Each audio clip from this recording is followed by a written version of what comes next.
শেখ হাসিনা যে দিনে দিনে ফ্যাসিস্ট হয়ে উঠলেন তার পটভূমি বর্ণনায় আন্তর্জাতিক অপরাধ ট্রাইব্যুনালে সশরীরে সাক্ষ্য দিতে চেয়েছিলেন লেখক, গবেষক ও বামপন্থী রাজনীতিক বদরুদ্দিন ওমর। প্রসিকিউশন অপেক্ষায় ছিল তার সুস্থতার, কিন্তু সেটি আর হয়নি।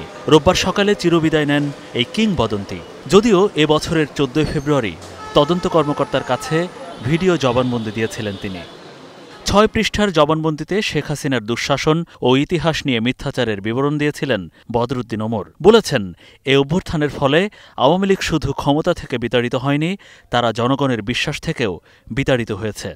ভারতের সহায়তায় আবার ফিরে আসার চেষ্টা করলেও জাতীয় রাজনৈতিক দল হিসেবে তাদের পুনরুত্থান অসম্ভব হবে।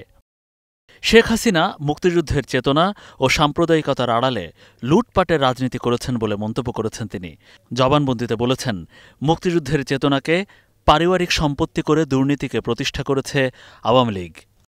ট্রাইব্যুনালে সাক্ষী হিসেবে ঐতিহাসিক পটভূমি বলার তালিকায় আছেন ৩ জন: আমার দেশ সম্পাদক মাহমুদুর রহমান, এনসিপি নেতা নাহিদ ইসলাম ও বুদ্ধিজীবী বদরুদ্দিন ওমর। প্রয়াত এই লেখক, গবেষক ও রাজনীতিক তার জবানবন্দিতে বলেছেন, দেশ পরিচালনায় ভারতের স্বার্থ দেখেছেন শেখ হাসিনা।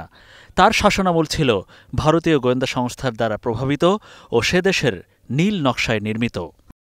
আওয়ামী লীগকে নিষিদ্ধ করার বিষয়ে বদরুদ্দিন ওমর বলে গেছেন, দল হিসেবে আওয়ামী লীগের রাজনীতি দেশের শাসন ব্যবস্থা, অর্থনীতিসহ সব ধরনের স্বার্থবিরোধী। বদরুদ্দিন ওমর সমালোচনা করেছেন শেখ হাসিনার পিতা শেখ মুজিবুর রহমানেরও। বলেছেন, গুম ও বিচার বহির্ভূত হত্যাকাণ্ড শুরু হয় শেখ মুজিবের হাত ধরে। গুম হওয়া সিরাজ শিকদারকে নিয়ে সংসদে দাঁড়িয়ে ঠাট্টা করেছেন শেখ মুজিব। গবেষক ওমর বলেছেন, শেখ মুজিব শুধু হত্যা করেছেন, শেখ হাসিনা হত্যার পাশাপাশি নির্যাতন করে আনন্দ পেতেন।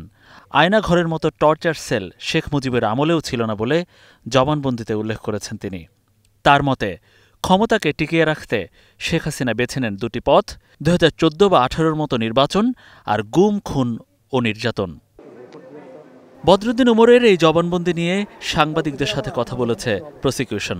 বলা হয়, প্রয়াত হিসেবে এই জবানবন্দি এখন সাক্ষ্য হিসেবে ধরা হবে।